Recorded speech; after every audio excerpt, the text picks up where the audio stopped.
जब शिशु जन्म लेता है तो वह रोते हुए इस दुनिया में आता है।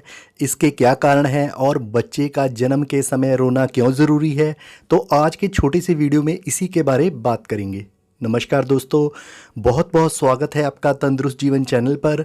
अगर वीडियो पसंद आए तो लाइक और शेयर ज़रूर करें। दोस्तों, प्रेगनेंसी के दौरान बच्चा मां के गर्भ में एमनियोटिक फ्लूइड से भरे एमनियोटिक सैक यानी कि पानी की थैली में रहता है और पूरी प्रेगनेंसी के दौरान इसी में बच्चे का संपूर्ण विकास होता है।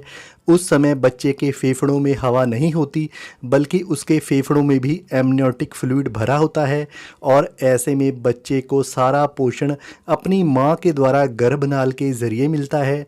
गर्भनाल यानी कि अम्बिलिकल कॉर्ड का एक हिस्सा मां के गर्भ में स्थित प्लेजेंटा से और दूसरा हिस्सा शिशु की नाभि से जुड़ा होता है। प्रेगनेंसी में मां जो कुछ भी खाती है, इसी गर्भनाल के ज़रिए शिशु तक उसका पोषण पहुंच पाता है। पोषक तत्वों के अलावा गर्भनाल के ज़रिए ही गर्भस्थ शिशु तक ऑक्सीजन युक्त रक्त की आपूर्ति होती है।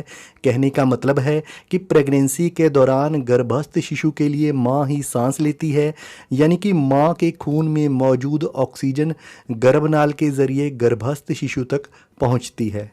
लेकिन दोस्तों, डिलीवरी के दौरान शिशु के बाहर आते ही गर्भनाल काट दी जाती है और इसके बाद डॉक्टर शिशु को उल्टा करके उसके फेफड़ों में जमा एमनियोटिक फ्लूइड बाहर निकाल देते हैं ताकि उसके फेफड़े सांस लेने के लिए तैयार हो सकें। गर्भ से बाहर आने पर बच्चे को एक नए वातावरण में सांस लेने के लिए काफ़ी ऑक्सीजन की ज़रूरत पड़ती है और रोते समय शिशु के फेफड़े अधिक मात्रा में ऑक्सीजन खींचते हैं, जिससे उसके शरीर में पर्याप्त मात्रा में ऑक्सीजन जाती है। कहने का मतलब है कि शिशु जब जन्म के बाद रोता है तो वह अपने लिए पर्याप्त ऑक्सीजन खींचता है। दरअसल रोते समय बच्चा गहरी सांस लेता है।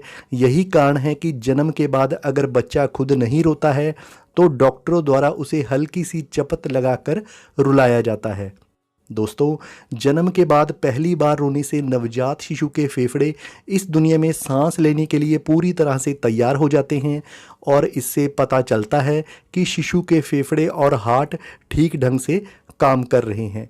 यही कारण है कि जो बच्चे जन्म के समय नहीं रोते हैं तो ऐसे में डॉक्टर उनकी हेल्थ के बारे में जांच करना शुरू कर देते हैं और ज़रूरत पड़ने पर तुरंत ऑक्सीजन देने का प्रबंध करते हैं।